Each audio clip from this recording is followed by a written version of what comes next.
Welcome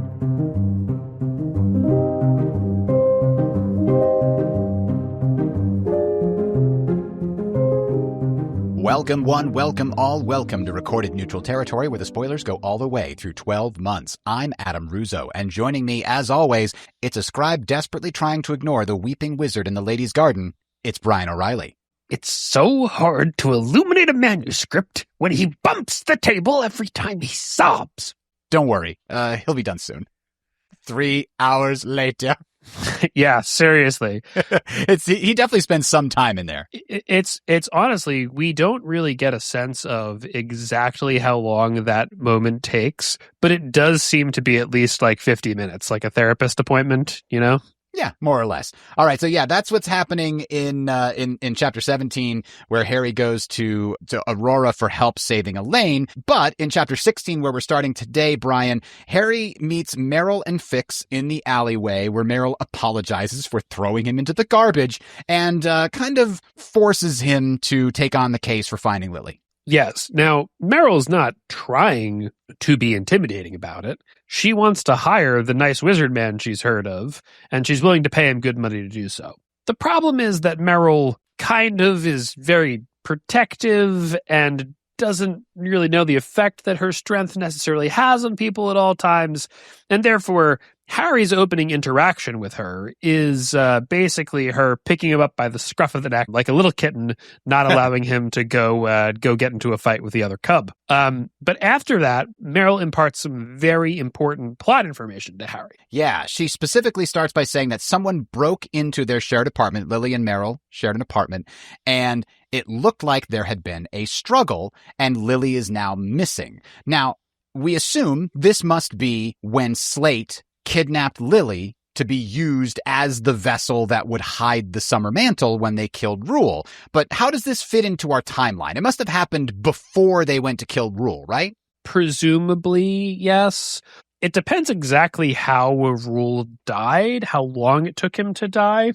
Maybe they could have thrown Rule down the stairs and then, apparated out, gotten Lily, come back through the Never Never, and by the time Rule actually dies, they put the mantle into her. But I think that the way you're describing it works a lot simpler, Adam. If they've already got Lily stashed somewhere, and that as Rule's dying, they can bring her in to intercept the mantle. Yeah, because that's how we saw it work in Cold Days, right? The mantle, when Maeve dies and when Lily dies, the mantle just immediately goes to the closest, by distance receptacle for that particular type. Now, that also suggests that, and I think it's implied in this book that the mantle would, snap back to Aurora if she was the closest one, and then she could name the next night. So that could have also been how they did it, right? Aurora is present when Rule dies. Rule dies, she gets the mantle, she puts it in Lily immediately, and then they, turn Lily into stone or whatever it is, and then she just goes to Titania and says, I don't know what happened. It never came to me like it should have. And go from there. I think that is definitely a possibility. We also have an unreliable narrator in that case, Aurora, describing what happened. And the only thing we've seen in terms of fairy mantles being transferred are Mab killing Slate with Harry nearby to receive the mantle, and Maeve passing the lady's mantle automatically to the next Right, the night could nearby. work differently. That's true. So we're not exactly sure if, and it does seem as though, Mab did need Dresden to be there when Slate died to receive the mantle. So it's quite possible that it works exactly the same way the lady's mantle does, but it might be the case that it actually goes to the nearest fairy queen unless it's otherwise interdicted, unlike the lady's mantle, which just finds the nearest appropriate vessel. So moving on from that, we get some more details here about the changelings and who Meryl is and who Lily and Ace and Fix are and how they were friends with Rule, et cetera, et cetera. And all of this is important. But one thing stuck out to me, Brian, and it felt very incongruent or inconsistent. Specifically, it's Harry's attitude towards the changelings, because the better part of the day he has spent trying to find these 4 people, Fix, Lily, Ace, and Meryl, because A, he goes to Rule's apartment. The one piece of data he gets from that is the photograph of them. He then goes to the funeral and he finds them and he follows them with an attempt to interrogate them and get some more information to try to understand why Rule is dead, who would want him dead, etc., etc.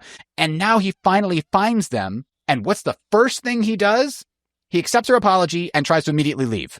And he tries really hard to find reasons not to help them find Lily. He never asks them any specific questions about Rule to help his investigation. Instead, he specifically tries to stay out of their case. And this bothers me on 2 levels. 1, because we know he was just looking for them. Why is he trying to get rid of them now? And 2, there's a missing girl in distress, and another girl is begging Harry for help. This is normally all he needs to throw caution to the wind and, help whichever girl is asking him desperately for help. Yet only after Meryl offers triple his fee plus $1,000 up front does he finally agree to search for Lily. And this just bothered me, Brian. Yeah, I think it's a little strange, you're right, because Harry even, a little later in the conversation, after Meryl says, investigating Ron's death, I think I can help you, Harry says as a question, you were close to Rule? And Justin, you saw the picture. Don't you know that already? It seems like he's literally forgotten why he was trying to talk to them at the funeral. Yeah, I mean, the most charitable interpretation of that is he's fishing for information. Right? He knows more than he's saying. And that's the first time I read this. That's how I read it when I was doing a reread is, he's pretending to not want to talk to them. He's picked up on the fact that they want his help. They'll be more willing to give him information about his case. So he's trying to be coy. But then when you read his internal monologue, it's clear that he actually really doesn't want to be involved in this because you get lines like, quote, I closed my eyes. I didn't have the time, energy, or brain power to spare for this. The smart thing to do would be to blow her off entirely or promise her I'd do it and promptly forget about it. Unquote. So you get that part of it. And then later, when she's offering him money, he has to have this internal monologue where he's like, well, I really do need the money. But he says $1,000 won't spend if I get myself killed while being distracted by the additional workload, unquote. So he tries really hard to convince himself to do this in his internal monologue, which is in his head. So it's clear to me he's not being coy as a result of that. So I tried to figure out what, from a Doylist perspective, what is this chapter accomplishing, and try to see it from Jim's perspective. So this scene introduces us to Meryl, which is important because she's going to make a major sacrifice at the end of this book that you want the reader to care about. And so we need to get to know who Meryl is and start that process of understanding her character. Very important. Then we've also got this chapter giving Harry and the reader valuable exposition regarding the plot. We learn more about what changelings are, who these people are, and some more backstory about what happened to Lily, which will be plot relevant very soon. It also gives Harry some spending money, which is important because his car breaks down and because when we meet him, he's dead broke, and you need to believe that he can get through the rest of these next couple of days and be able to afford a cab and some food and such. Then the one that makes the most sense to me, it seems to me like Jim really wanted to show Harry as being overburdened, but taking on additional burdens anyway to demonstrate his self-sacrificial hero quality, right? This is the one that kind of causes this problem. Jim's I want him to initially refuse so that he looks more like a hero when he finally gives in and accepts the additional burden. And that's kind of where I landed as the reason this incongruity fits here, Brian. Do you have a better explanation? I think from a Watsonian perspective, the biggest problem we have in the story is that the only thing that happens between Harry looking for the changelings to interview them and this scene where he has the opportunity and he's trying to get away from it is his experience at Maeve's court. And I can come up with a plausible reason that might have changed his objectives. Harry might now believe that, Mab hired me to look into this, so she could be the killer, but let's assume that the person hiring me doesn't think I'm that incompetent.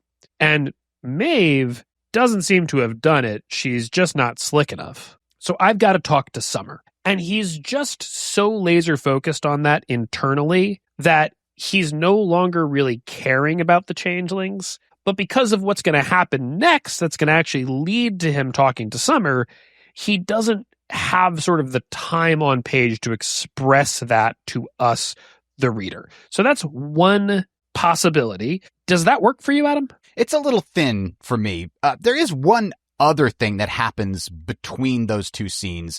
In addition to seeing Maeve, he does get beaten up by Meryl. Yeah, and I think that's actually the Watsonian answer. Harry is trying to leave this conversation because Meryl's embarrassed him twice now. First, she literally threw him into the trash, and he rebounded from that with his pride mostly intact. It was a sucker punch, and she got him good. You know, fairies, what can you do? But in this case, Harry knew the ambush was coming. He was ready to round the corner armed for bear. And this lady, like it's nothing. Like she's not even trying to really, hurt him or get the drop on him or anything. Just takes him out of the fight in a heartbeat with no effort whatsoever. And Harry's pride is just a little too wounded by this, I don't want to say teenage girl, but she's certainly only in her early 20s at best, basically showing him physically who's the boss. And yeah, he would like to talk to you, but I'm really not in the mood right now, kid. I've got other things on my plate. We can have this conversation when I don't hate you a little bit. Yeah, and we know he's still got that bit of chauvinism in him. And for people he respects, like Murphy, he's willing to say, yeah, she could definitely beat me up. But this random kid has done it and made it look effortless. And they're clearly not as skilled as someone like Murphy is. So you're right. I think this might be a pride thing. That's the best way that I would look at it. Right. When Murphy puts her game face on with the Aikido stick, Harry's like, all right, I got beat by a master fair and square. Yeah. When Mab throws stuff at him that there's no way he can stop, like, okay, I'm out of my weight class. It doesn't even matter that she's a woman. But when this changeling, quasi-mortal, like no more magical than him, young lady, gets the drop on him and kind of does the nice guy act, the big nice guy act to him the way he does to other people. Mm-hmm. She's almost picking up Harry and being, like I said, like a kitten. Don't get into a fight with Fix, Mr. Dresden. That's an overreaction. Like she's teaching him like she's his mom or something. So I think that rubs him the wrong way enough that he only really starts thinking about the situation as a pair of damsels in distress when Meryl, by offering what is clearly to her a lot of money, actually kind of shows how much she respects his ability to do the job and kind of in that way throws a sop to his pride. Yeah, exactly. Because he does get lots of people coming up and asking for help for free. Because they don't have anything to pay with, right? And so he's used to having to like, okay, fine, I'll protect you or whatever. But here, she's offering to hire him for his professional service. And that's something he takes in pride in too. But Brian, I think in the end, what's really important is that Harry needs to just get his head in the game because this is the fourth book where you've got multiple different cases that are all secretly one case. I know he's read mystery stories before. He's got a big library full of stories and books in his apartment. He has to start getting this trope. And I think he does. We talked about it. He does get faster at recognizing that the two cases are actually one case in future books. We're going to keep tracking that and seeing when he gets actually, oh, hey, look at this. It was only like a halfway through the book before it didn't need to smack him in the face before he realized that the second case was actually part of the first case. Yeah, but Adam, he will notice in the next book that things are related a little bit faster. And then he gets Vacation and Blood Rights because I think the two cases actually are different. But I'd argue that for 3 to 4 to maybe even 5 books afterwards, Harry comes up with a story that's 2 cases that intertwine. And by the time it's Turncoat, he knows instantly. But in Deadbeat, it takes him a while. Yeah. Okay, so that brings us sort of the end of the chapter where Harry finds a wounded Elaine in his car. This is after he agrees to help find Lily. Now, one thing before we move on, Brian, where's Ace? Because we've got Meryl and Fix talking to Harry here, asking him to help find Lily. And we know that Ace was with them not too long ago at the funeral, but he apparently had to work. Do you buy that? Yeah, he had to come in on Saturday. Those TPS reports just wouldn't write themselves. Yeah, I mean, it's pretty convenient, right? So Ace, his friend has been kidnapped.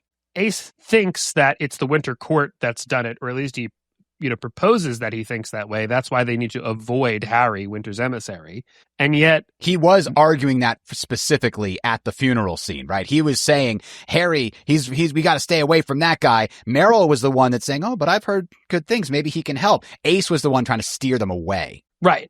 And rather than Ace changing his mind and going along with it and saying, you're right, we have to save Lily. And, he might be dangerous, but I'll come there to help. Or showing up to be the whole time like, Meryl, you can't trust him. Don't offer him this, and trying to protect her by showing up.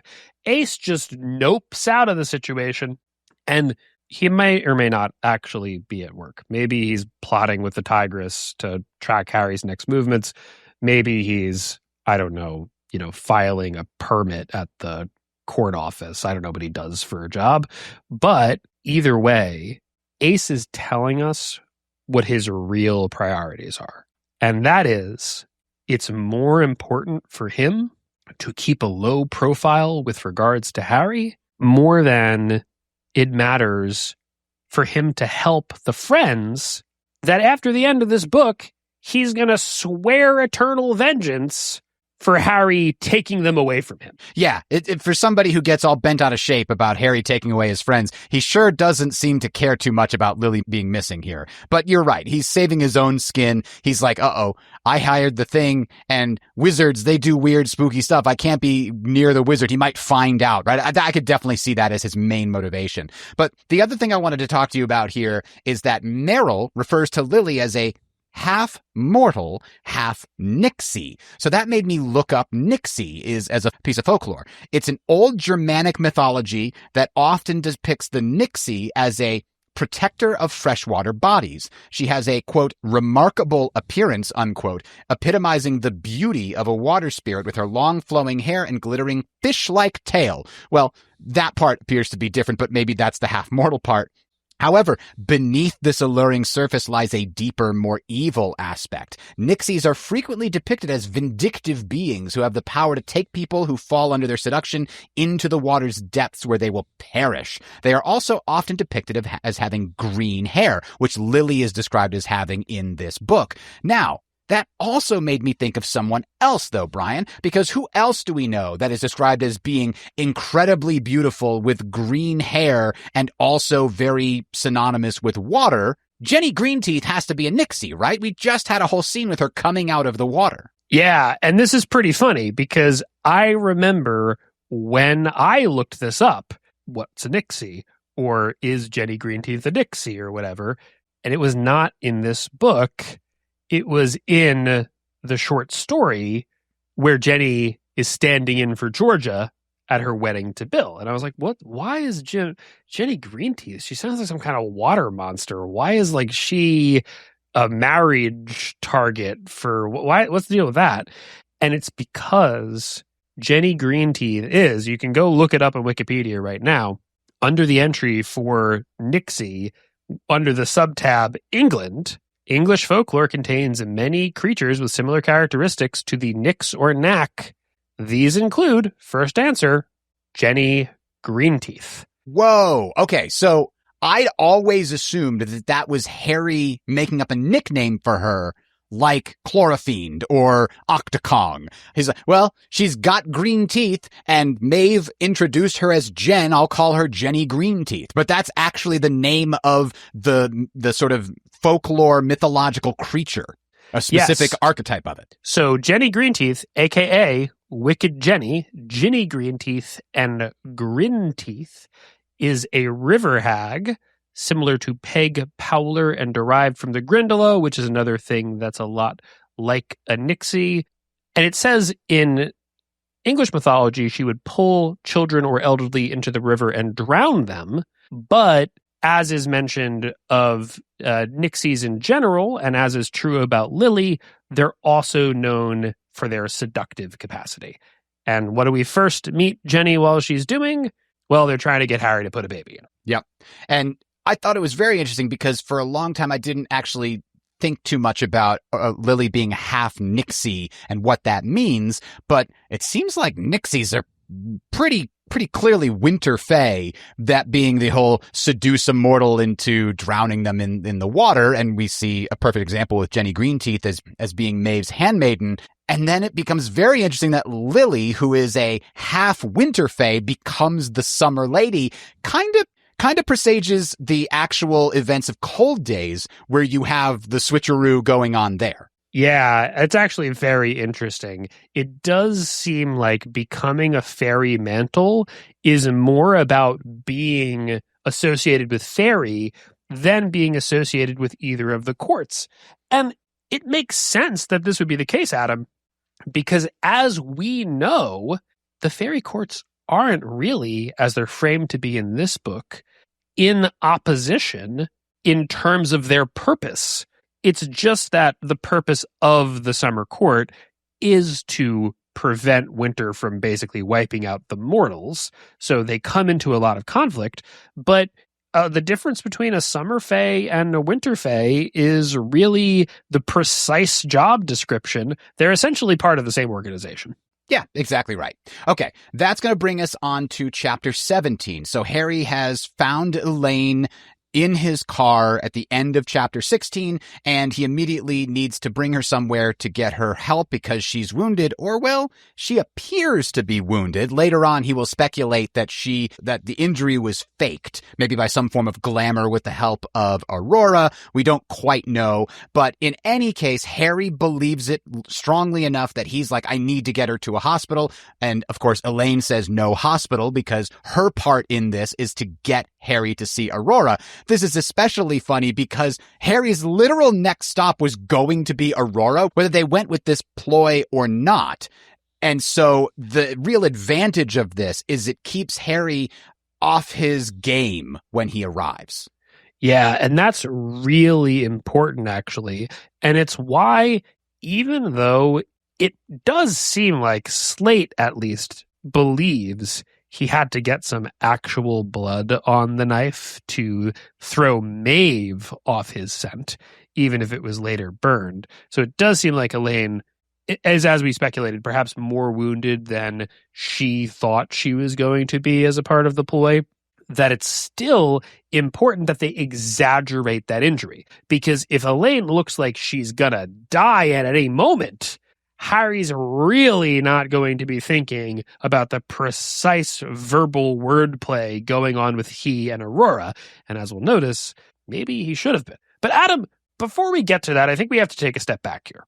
Because we're about to enter the part of the book where fairy queens start lying and the big misdirection comes into play. And something's been nagging at me the whole time. Right now, Aurora is clearly already trying to throw Harry off her scent. And she's going to keep working against him the whole book. But doesn't she need him to make it to the mother's cottage in the end and get the unraveling for her plan to function? Yeah, because later in the book, in chapter 27, when Harry has just left the mother's cottage and he finally figures it out after he gets the mother's warning, what unicorn? He figures it out just in time for Aurora to capture him with Korik and Talos and Elaine. And at that point, he sort of is forced by Aurora to reveal what he's figured out. And according to him, to hear Harry tell it, Aurora was planning this from the beginning, that you knew that if the knight's mantle went missing, that the mothers would provide the unraveling to restore the balance, and you waited for me to get it, and now you're taking it from me, right? The way he describes it sounds like that was part of the plan from the beginning. But I don't know that it was, because she tries to basically take him out of the game in this chapter. And when that doesn't work, she's going to try to have him killed in the Walmart in the next set of chapters. And to me, that suggests that she doesn't need him to get what she wants. So does she need the unraveling or not? Yeah. And especially, think about it. The only reason he gets to the mother's cottage, as we'll go over, is because of the scene with Elaine in the airport, which doesn't appear to be that much of a trap if it is one. So I think what we have to keep in perspective here is that if the unraveling never makes it to the statue, what happens? Probably the same outcome regardless, because even if the Summer Knight's mantle never goes over to Winter, they're still down a Summer Knight. Right. So if status quo is maintained, Aurora wins. So Aurora has already set her plan in motion. She is already on the road to success. And the only thing that can stop her is an unraveling, because there's no implication that, the mothers could only make the one. It's just that an unraveling brought by somebody or several unravelings brought at different points by multiple people could derail the plan. Yeah, they could restore the balance and stop everything from happening. Yeah. Yes. So if that's the case, what do you want to do? Well, the first thing is you want to slow down the process of people getting to the cottage and getting an unraveling. If there's a different person coming at you every day, that's a lot harder to stop than one person taking a long time to get there and then coming at you once. And two, if they do actually make it and get the unraveling, well, you should have a plan to turn that to your advantage. And the thing is, Aurora's hit on a perfect heads I win, tails you lose idea. If you get the unraveling, I'm going to take it from you, and I'm going to send the Summer Knight's mantle over to Winter. The thing is, that probably wasn't part of the original plan, because as we've discussed, that's a terrible idea for Lloyd Slate. He is in real trouble when that happens, even if the plan comes to fruition, so it probably wasn't line item number one in the original briefing about the plan. And option two, you never make it to the unraveling, and we have the whole war, and Winter is able to overwhelm Summer starting from that day forward because the Summer Knight is off the field. Also, the Summer Lady is off the field. She could just not fight. Right? Yes. She's already taken out the Summer Knight, and she can take herself out, and that will guarantee that Winter wins. Yes, she exactly. Doesn't need the unraveling to make that work. Right. That's the next part of it. As soon as the war is on, Aurora's plan is going to work because, as you're right, not only is Winter more powerful, Winter already has a part of Summer's power working to its advantage. Yeah. Okay, so that's very important to set up because we have to see what she's doing in this conversation. We then see as a legitimate attempt to take Harry off the board in a quote-unquote humane way, right? When this doesn't work, that's when they send everything after him at Walmart. You get Talos in there, you get the Chlorofiend, and you got Elaine's mind fog, and it turns out that at the same time, the Tigress comes in for, I think that's just a coincidence. We'll talk about that next episode. But that brings me to the next part of this chapter. So Harry brings Elaine to the Summer Lady at her behest. And when he shows up in the elevator, there's a girl that was like, oh no, what's happened to Ella? Oh, I'm so glad I was going out for Clay just then. Here, let's take her to the lady, right? She's pretending to be just a random mortal. And Harry doesn't see through this because he is out of his mind, right? He's worried about Elaine. He's not paying attention to the kinds of trickery that could normally happen because we saw him see through Mab's guise pretty easily in chapter 2 of this book. He's not paying attention. It takes him a lot longer here. So when he gets to the top, they really go out of their way to not help Elaine. He has to keep bugging them, and they finally begrudgingly say, okay, listen, Talos will just keep her stable. She won't get any worse. Is that fine? And so as Harry is slowly no longer worried about Elaine because Talos is keeping her stable, Aurora starts to subtly shift the conversation, right? She starts by keeping him rattled, worried about Elaine. Then she shifts the conversation.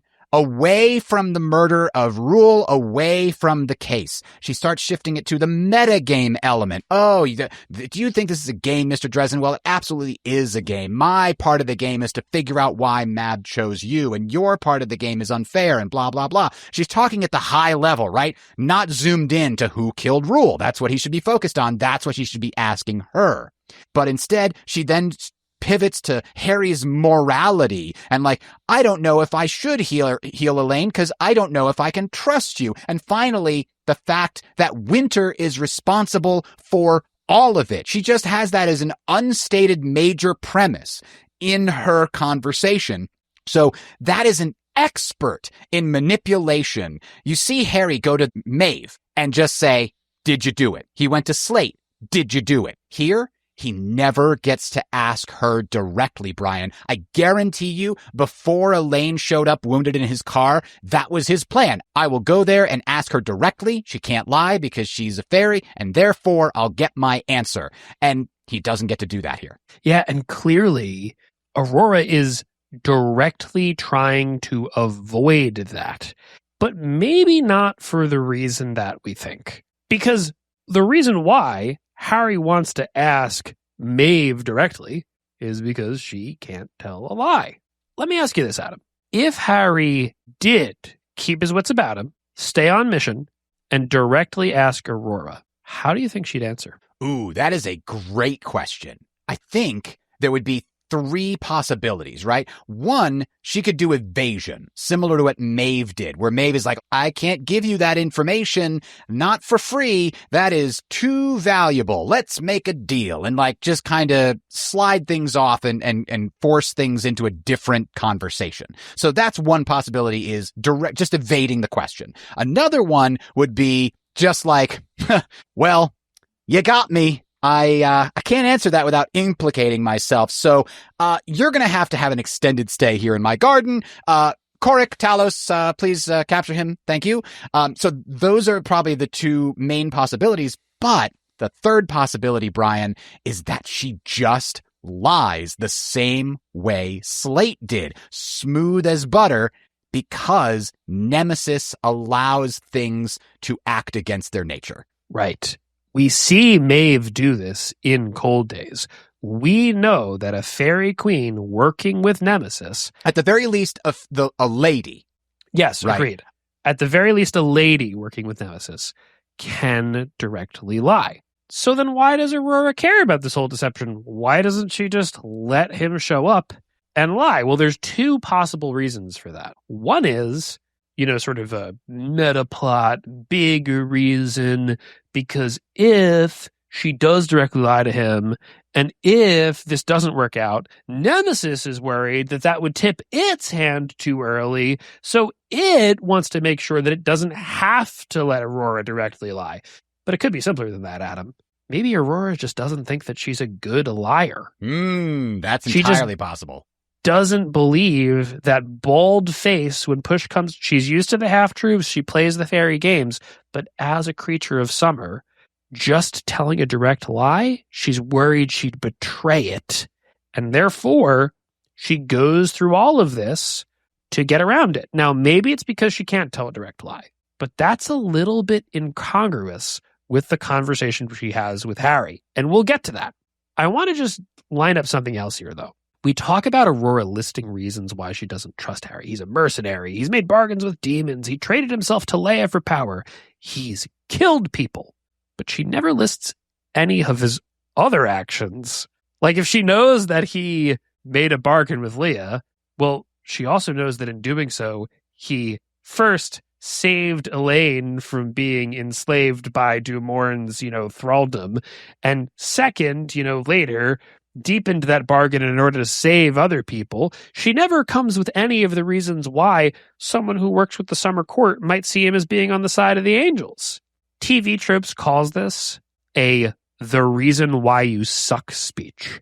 It's a subtrope of breaking them by talking. And the goal of that is to give a talk to another character that is meant to break down the recipient and gain a psychological advantage over them. Yeah, what I was thinking of is this is similar to a psychic attack that we see Harry suffer later in the books, but it's not being done with magic, right? This is like an analog psychic attack.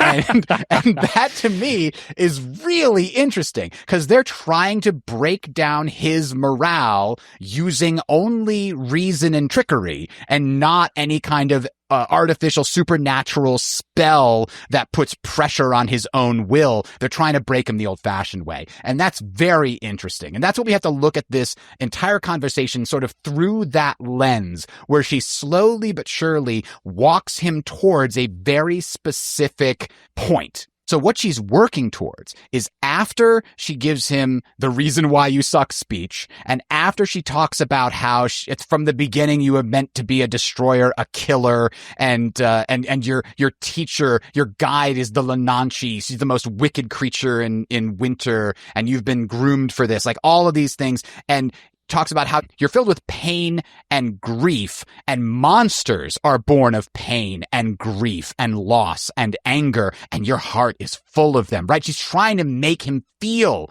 like a monster, and we know that that hits him right in the insecurities. He's always been worried about that. And after she does all that, and she then hits him with a little bit of actual magic to break down his mental defenses and sort of overwhelm him with his own emotions, when he comes back from that, she sets the hook and tries to really get him. And it's this, quote, "Please, let me help you. We'll make a bargain, Mr. Dresden. Desist. Relax your efforts to help Winter. Stay here for a time and let me grant you a measure of peace." Unquote. That is what the entire conversation has been leading towards. She wants him to lay down his burden, give up, don't continue searching for the killer. And of course, he's Harry Dresden. He's stubborn AF. He's not gonna do that. But Brian, that is a very important part of this entire conversation. And the reason why Harry rejects that offer is because he's got a job to do, and it's important that he does it, and it's for the good of the world, but also because if he took the deal, that would mean his ass. The deck is stacked against him too much. By whom, I wonder? Because if he takes the deal, the White Council's after him, the Red Court's after him, and Mab's after him. And all of that is enough fortification that Harry doesn't even really consider this.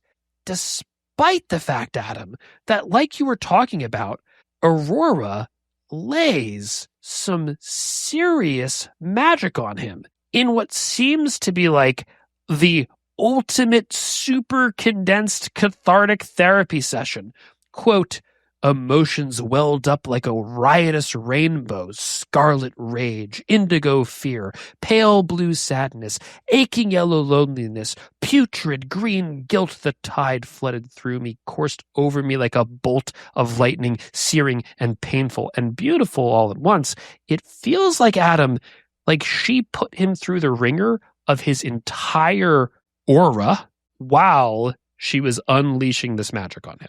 Yeah, and the first couple of times I read this, basically every time I read this up until now when I was reading it very closely, I kind of always just assumed that this process was helpful to him, right? He's been probably mostly in denial, not processing his feelings, living like a goblin trying to fix everything, right? He's not accepting what happened to Susan and what happened in the previous book. So it's probably healthy if she helps force him to process that a little bit, right? That's kind of where my headspace was at. But now the way that I read this, and it starts with her palm pressed a bit closer to me, and somewhere inside me, a dam broke open, right? And then it ends with, she knelt behind me and her hands rested lightly, warm and soft along the sides of my face.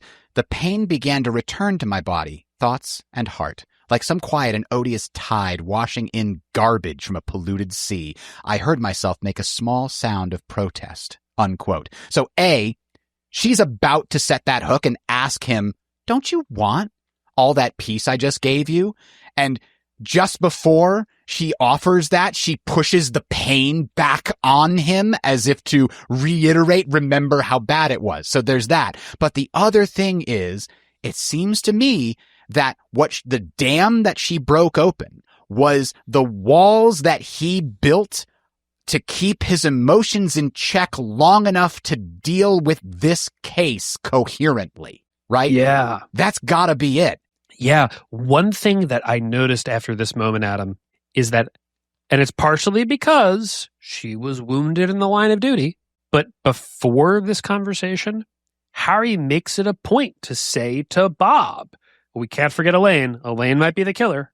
And after this conversation, Harry keeps assuming for the entire rest of the book, up to the very end, that Elaine will ultimately do the right thing, that she hasn't gone bad.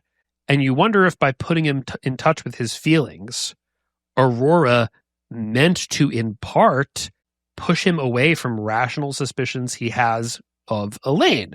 Maybe this backfires on her ultimately, but it is interesting that that seems to turn here. Yeah, and we mentioned how this is sort of an analog psychic attack, but this little piece here where she does use magic to sort of allow his feelings and emotions to well up inside of him like this could be a little bit of a digital element to that analog psychic attack where she's using his own feelings against him there. So obviously Harry isn't going to take this bait. We see him say, forget it, I've got a job to do. And so her plan has failed. At that point, it seems like she throws a Hail Mary at the end of this when she still kind of has him on the ropes and he's just starting to recover. After outlining all of the various consequences should Winter win, right? She's pushing all of this, saying clearly Maeve is the one that stole the knight's mantle. She then says, quote, "Wizard, please promise me that you will do what you can to stop them," unquote, referring specifically to Winter that she had said in the previous line. Now, Brian, that is very interesting. Harry responds to that by saying, I'm finished making promises. I'm going to find the killer, straighten this out, and then I'm going to do it before midsummer, right? That's great. But if he didn't respond that way, if he said, I do promise that I will do what I can to stop them, did he just make a deal with Aurora to not go against her? Some kind of a binding, magical, fey deal? Because he only agreed to go after Winter with that phrasing. Yeah, well, I wonder if it's even more subtle than that. Because Aurora sets it up as Midwinter Mab and her creatures will come for us and they will destroy us and destroy the balance of the mortal world. Endless winter. It would not be kind to mortals. They must not be allowed to destroy us. So what is Harry promising to do? To keep Winter, himself included as the Winter Emissary, from destroying Aurora. Yes. And that is ultimately what Harry does to reach the conclusion of the book. If Harry makes this promise, not just to work against Winter, but specifically to stop Winter from harming Aurora, it might be that he's placed on himself a binding magical geas, like the one that Fix and Lily are under in Proven Guilty, where it seems like they literally cannot directly take the action Titania has forbidden them from doing. He's making this promise to a fairy queen in her place of power, and if he accepts it, he might literally be unable to play any role in Winter attacking not the mortal world, but us, Aurora specifically. Yeah. So it's really important that he dodges that, I think, because reading it more closely here, I really did get the impression that there was something important that he dodged by not making that promise at the end of the chapter. I mean, you say Hail Mary, Adam. It seems to me to be more of like a haymaker. It's a little bit of a desperate blow, but if that one connects, he is knockout on the mat, fight is over. And he does manage to slip it, but I don't know if she's that desperate or if that was just part of the strategy. And I'm going to make sure that, part 37 of the strategic point for this plan to go through is try to, if he doesn't accept the offer for peace, put him in a situation where he can't make war. Yeah. But all of this relies on Aurora engaging in a lot of deception, Adam. A lot of deception. An amount of deception that's so great, it's strange credulity that even a fairy queen could do it without lying. Yeah. So what I did, because I'm a nerd, is I went through and I found every single statement that Aurora makes in this chapter. I will say statement of note, right? When she says, oh, here would you like a turkey sandwich or whatever? I'm ignoring those. But any statement that she makes that's about important events that are happening here, I found 34 statements.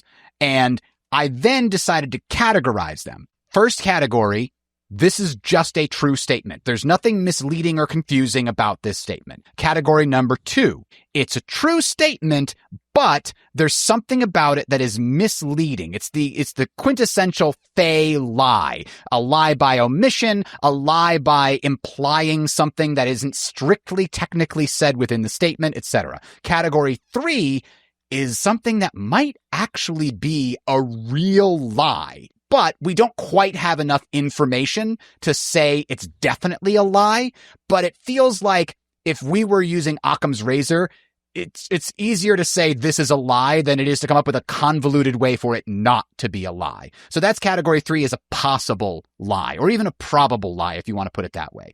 And then category 4, something we know is definitely untrue, and we know that Aurora knows it's untrue. She is lying, right? So we took all 34 statements and we put them through the ringer and we divided them up in these categories. And you know what we found, Brian? 2 of them are lies. They cannot be true. So that to me suggests that we definitely have Nemesis influence in Aurora, sort of confirmed by those statements' existence. Yeah, and to be clear, this is important because we know that Nemesis had something to do with this plot in general. But it seems like the exact same playbook that was going on with Maeve is going on here already with Aurora. It is the same situation, essentially. If she's lying, because that means she is fully buying in to whatever it is Nemesis sold Maeve on, maybe a different facet of it, but she is in the same way on that team. And you know what, Adam? If it was only one lie, maybe that's just a mistake by Jim.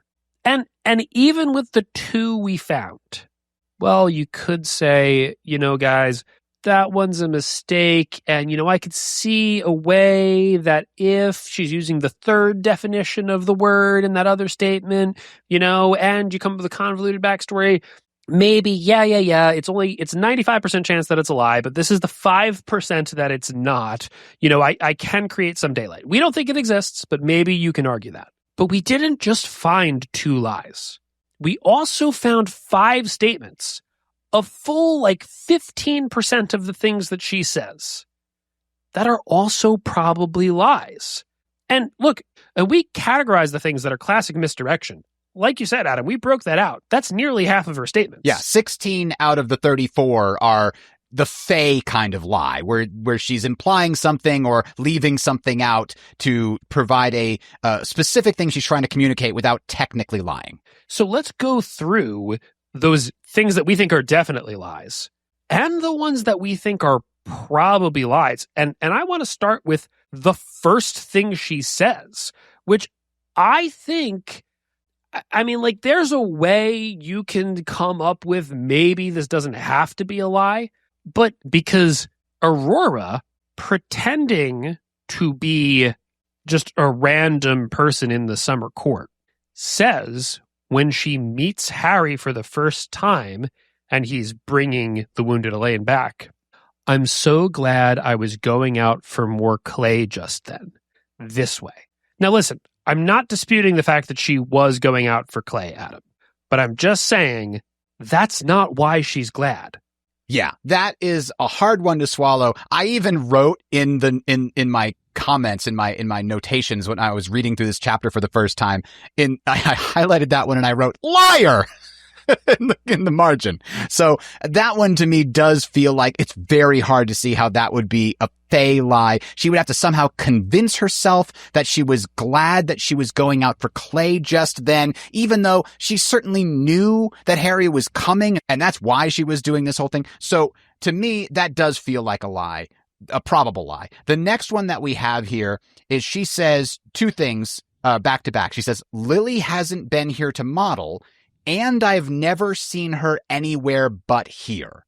So the first one's probably true. Harry's like, has she been here or whatever since she's disappearance? And she says, Lily hasn't been here to model. But that second part, I've never seen her anywhere but here. I find that hard to believe because I've always been of the opinion that Lily must have been on hand at Rule's death with Lily in order to make everything work the way that I thought.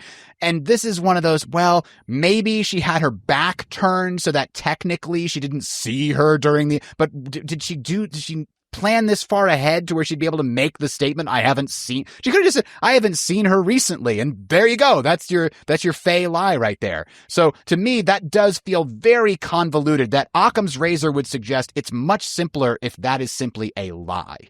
Right. And I've never seen her anywhere but here. Okay. That would imply that she didn't even see the statue of Lily anywhere but here. So what did they do? Did they make the statue in front of the rest of the members of the summer court in the Rothschild Hotel? It just seems to strain credulity that Aurora was able to do all of the magic she had to without ever once being in the same place as Lily, focusing on her other than this hotel. But Adam, I think the next one that you found is really absolutely impossible to come up with any reason it could be true. Because as far as I see it, she immediately contradicts it. Aurora says, I have no desire to threaten your freedom, Mr. Dresden, or to bind you in any way. Yeah, she leaves very little room for interpretation there, but you're right. There's no other way to read this chapter than her trying to bind him to her in some way. She even uses the word bargain. Let's make a bargain when she tries to get him to stay and lay down his burden and, know a measure of peace, right? That to me makes it super clear that she absolutely is trying to bind him in some way to stop him from doing his job. That has to be a lie, which means that the only way that's possible is if Nemesis's influence is directly involved here. So the next one we had as a probable lie, she says, of the two people who entered this garden, Mr. Dresden, Elaine is not the most grievously wounded. You are, unquote. Now, there is a possible explanation for this. If Elaine is literally not wounded and the blood on the knife was literally fake, then yeah, I guess if Elaine's not wounded, then Harry's emotional pain is more grievous.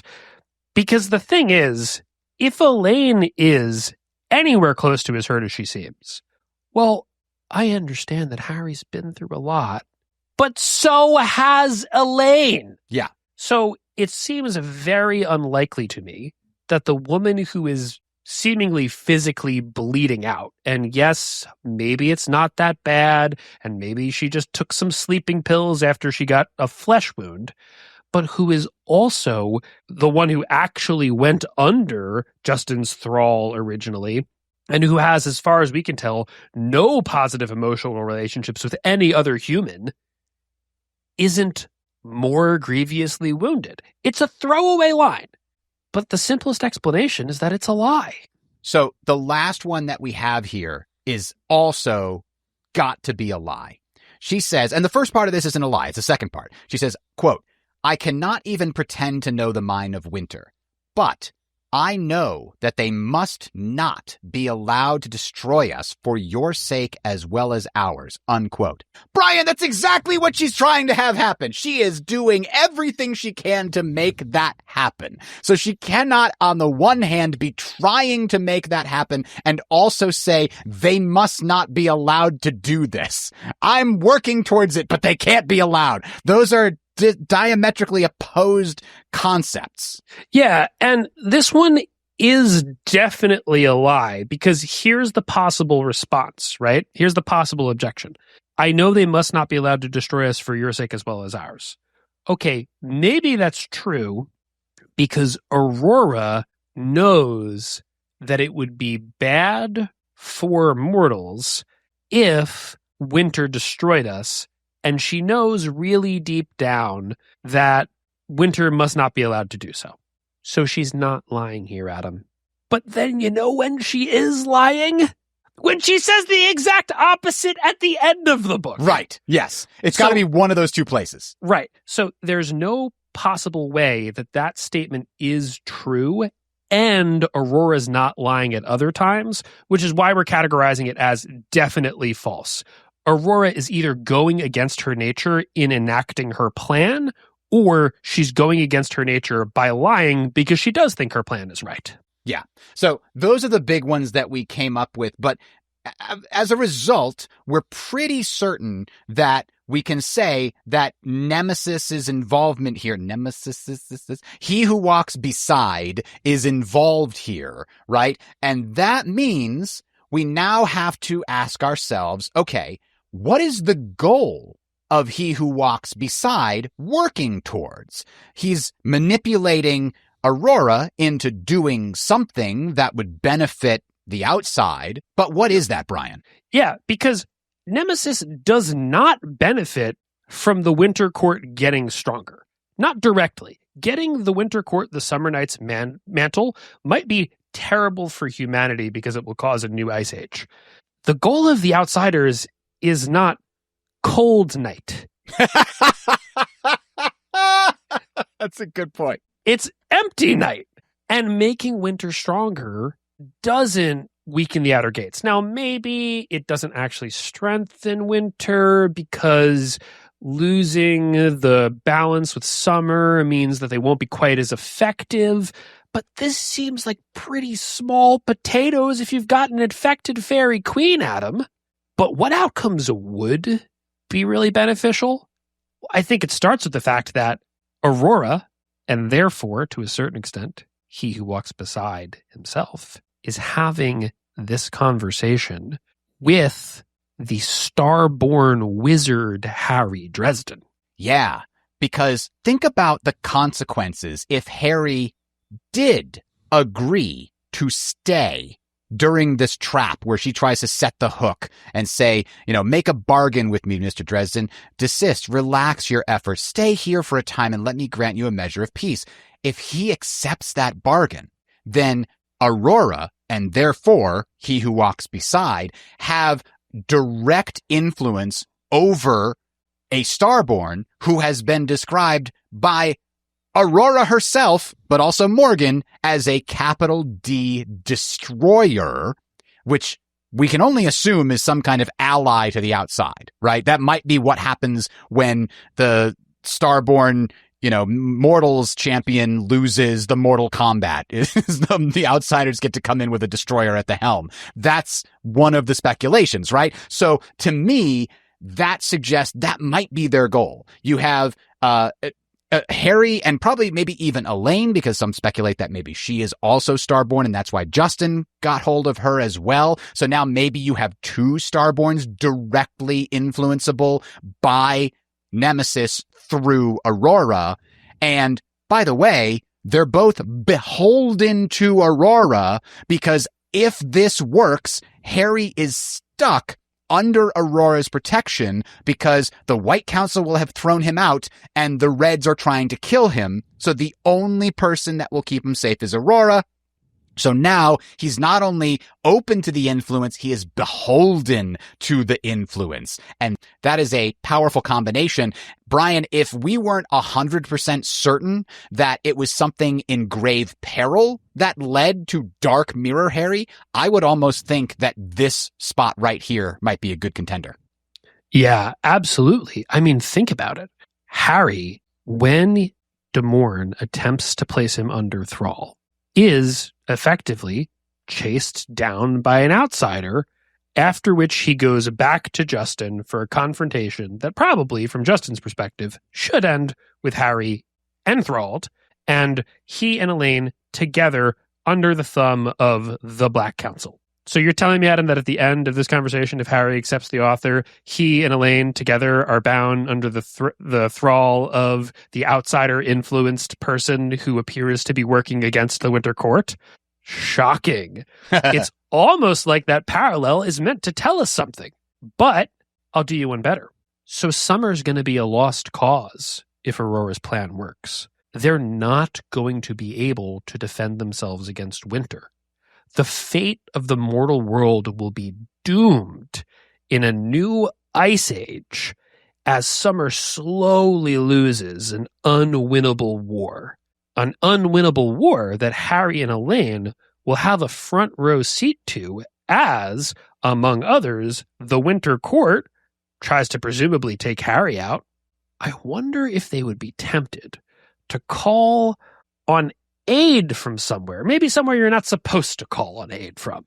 Yeah, maybe an enemy of my enemy, right? Who else is at constant war with the Winter Court? Well, Harry doesn't know this, but certainly Aurora probably does, and she could maybe manipulate them into coming up with this plan on their own by revealing what's actually going on and like, oh, there's another power that Winter's always at war with, and maybe we can call them up for aid and manipulate Harry and or Elaine into opening the outer gates, so to speak, and sort of summoning outsiders into the mortal realm. And boy, that could cause quite a bit of problems for Mab. But Adam, Harry would never break the law of magic that says thou shalt not reach beyond the outer gates. I mean, not unless he was kicked out of the White Council and constantly hunted by them for only trying to do the, oh.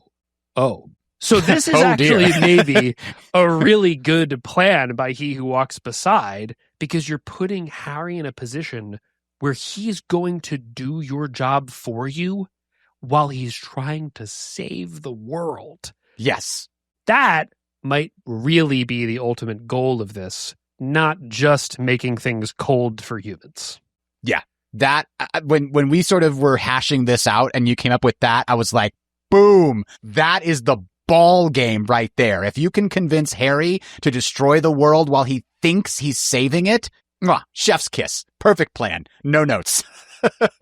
So I think that's going to end our chapter discussion for today. Now, next week's episode is going to be the second part of our Patreon discussion about Ghoul Goblin. That's the graphic novel for the Dresden Files. And so we'll be releasing that to our patrons next week. But the week after that, we'll be talking about the entire Walmart sequence that takes place with Harry and Murphy and the mind fog and the chlorophene. And that is chapters 18 through 21. So that's 4 chapters, though 3 of them are quite short. So that's what we're going to talk about in 2 weeks. But for now, we're going to move on to our question for Bob. Okay, Bob, I've been struggling with something. What's Toot Toot's deal when we first meet him? Like in Stormfront. I mean, after that, he's working for Harry, but before that, he's a wild pixie. It seems like the Fey Courts have a purpose. What do they even do? So, as expected, Bob could not make it this week. This time, he told us he's doing community service and looking for missing persons. That's it. No more specifics. I feel like he's getting more and more general every time. Yeah, he's putting less effort in. Yeah. Anyway, speaking of general, let's talk about the major general, or, well, the generous in this particular book. So back in chapter 13, when we talked about Harry calling up Toot and getting a favor with Elodie, leading him to the ladies, there was a quote that we sort of passed over, but I want to talk about it right now here, Brian, because when Toot reveals that the drawing of the Wild Fae is beginning, Harry says, "Drawing of the Wild Fae, like you guys?" And Toot responds, quote, "Not everyone plays with the courts. We mostly just do our jobs and don't pay attention. But when there's a war on, the Wild Fae get called to one side or another," unquote. Brian, Toot says, "We mostly just do our jobs." That implies that he has a job. What is it? What's his job? Well, Dow Ferret starts us off with what I think is a great guess. Obviously, Zagat's official pizza reviewer for the greater Chicago area. Oh, he'd be so good at that job. He's, and Toot Toot, he's very eloquent. I'm sure he's a great writer. So it's pretty obvious. He's the guy for Zagat. The problem is he would give like the lowest score he would give is like 3 stars for frozen pizza. Hey, That's it. Adam. 4 stars for frozen pizza. Okay. But the next guess, and I think what is a really good guess, a couple of people provided us, Jenna Freeman and Jedi for Hire both suggested messengers, right?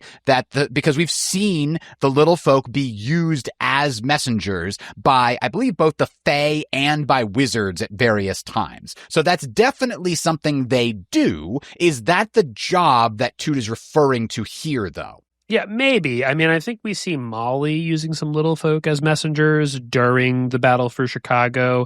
It's very similar to what spirits do for Martha Liberty, so it's possible that they're a built-in version of that for the fairy courts because their whole role is as defenders of humanity. But there's other possibilities, Adam.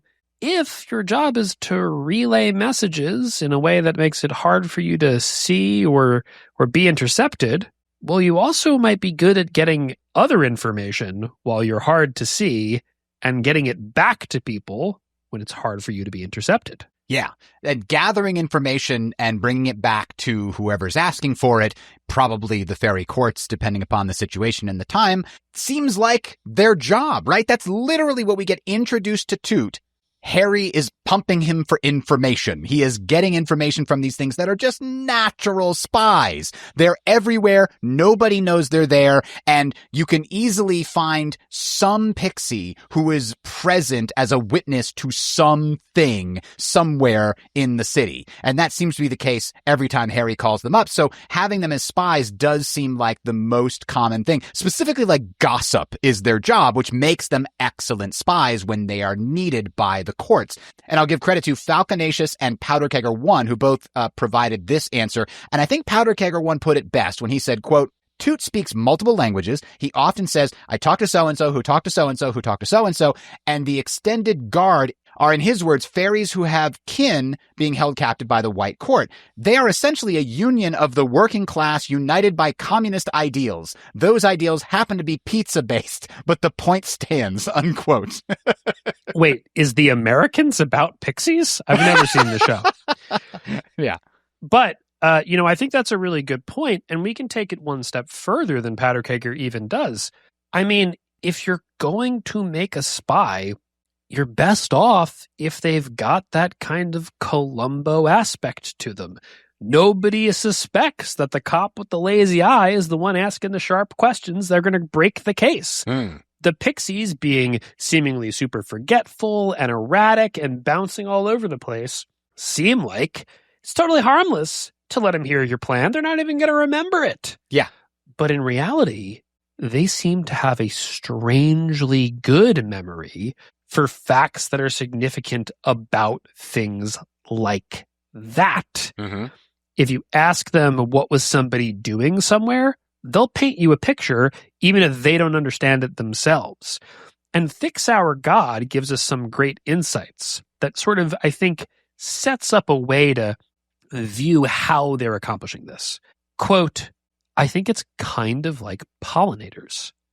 No insect sets out to pollinate flowers, but just by flying around doing things that bugs do and looking for a snack in flowers, an important job gets done.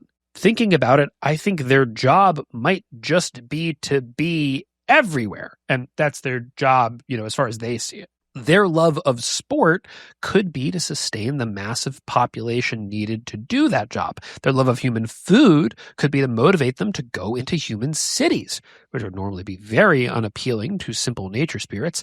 Heck, they even have a threshold exemption as long as their intentions are benign. He goes on to suggest that the pixies being all over the mortal's world is what keeps the land of fairy closest to the mortal world in the Never Never, thus ensuring that outsiders must go through fairy in order to get there. Yeah, I love that last detail because in this book, when Harry talks about the Never Never, he describes fairy as sort of being on the border between the Never Never and the mortal realm. It's like the closest thing. In order to get from the mortal realm to anywhere else in the Never Never, you almost always have to go through fairy. It's the biggest place and the closest.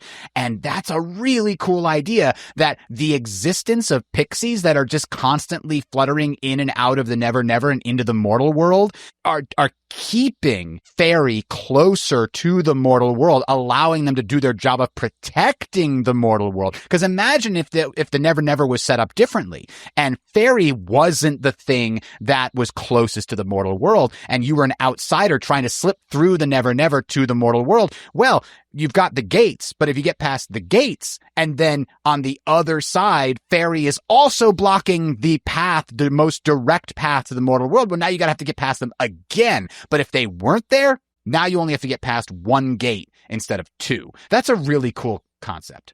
Yeah, and who are they spies for?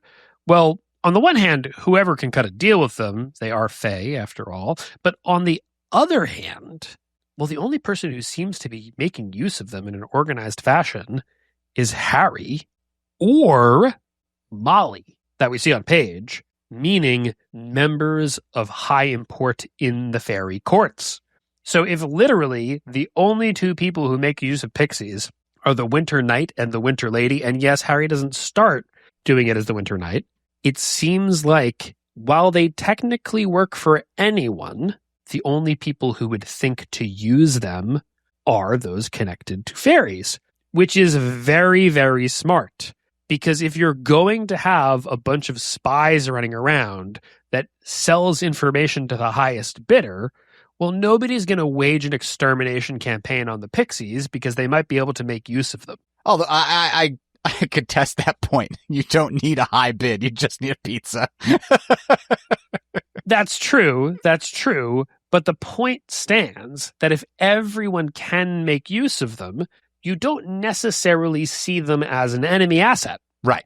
Because they can be defended against too, right? When you're holding a secret meeting, you can almost certainly put a circle up around your secret meeting to keep the fairies out. And you can, put some other detection spell to make sure that no fairies are listening in, right? I guarantee you the secret meetings in Skin Game that Nicodemus was having, they had some kind of spell protecting them from fairies. We don't see it on the page, but these guys have been around for 2,000 years. They're not going to talk in a way that lets the fairies overhear them. Yeah, and we get evidence of that because as Powder Kegger mentioned, the White Court captures a whole ton of them. So clearly there's some effective way to trap them, and that would certainly keep them from, being able to easily mess with your ability to make plans. But if the people who make use of them are connected with fairy, they provide effectively an asymmetrical advantage anyway. So if you're setting up the fairy courts, having pixies kind of be everywhere and making them able to work with anyone gives you great information sources that people have a reason to keep around. And that is really, really the kind of brilliant double-edged sword that's perfect for a fairy to set up. Yeah, I think of all the different possibilities that we talked about here, I love the idea that quote unquote gossip is their job, right? I can't remember exactly who said that in the Reddit thread, but that was one of the ones there. And that's a really cool concept. It really does they're spies, but they do it by just being everywhere and gossiping about stuff so that one of them will know the information that you need at any given time. Now, I think that all of these suggestions are really, really good, and I think that is a great one. But I want to throw something else to you, Adam. What if we're kind of going about this the wrong way? Because all of these answers have as a kind of duality the idea that these jobs are the purpose of pixies. And I wonder if actually it could be very divorced. Toot Toot's job is just do pixie stuff. And that's generally helpful to the fairy courts in a small way because the occasional interaction that a mortal has when they leave out milk and cookies is the kind of thing that slightly increases belief in fairies. And they provide a few other services and, they do a bunch of pixie stuff. But when Toot says do our jobs, he just means act like pixies. But their purpose, the reason they exist, isn't really about that. And we might be seeing this with Toot Toot. It's possible that the reason pixies exist is to be a way that new she are created. Not that necessarily every she springs from a pixie, because it seems like some she could be changelings. But it might be the case that one of the ways that the numbers of winter and summer are replenished is through an uplifting process by which pixies become full she. Yeah, and that was where I was speculating, like, okay, maybe he's just referring to our jobs, meaning the wild fae in general, because he's specifically talking about, we do our jobs and then sometimes the wild fae get called to one side or another, which made me think like maybe their job is to be reserves for winter and summer. Because we know what winter's job is, guarding the outer gates. We know what summer's job is, guarding the mortal world from winter. But then what are the wild fae for? I think that's a different question for Bob for the future. Yeah, and it could be very possible that, their job is whatever thing they were doing that got them classified as fairy courts. Because I don't think that the fairy courts invented trolls. I think trolls existed and were brought into the court. So I don't necessarily know that the fairy courts invented pixies either. Maybe they have a pre-existing sort of thing that they do that Toot Toot is calling a job because that's the word he would use for it. The same way that the job of a nixie is to drown people, right? But maybe their purpose, the reason why they're members of the fairy court, is divorced from that. And like you said, that's something that we should probably talk about later, probably after Toot Toot grows another foot or two. Yeah. All right. That's going to take us to the end of this episode. Remember, we're not going to have a public episode next week. That's a Patreon-only episode. But the week after that, we'll be back talking about that big Walmart sequence because it's 4 chapters long. We're going to have a big chapter discussion and no question for Bob that week. We will see you then. Thanks for listening. Please direct any questions or topic suggestions to mac@rnt.fm. That's mac@rnt.fm. Recorded Neutral Territory is licensed under Creative Commons Attribution Non-Commercial 4.0.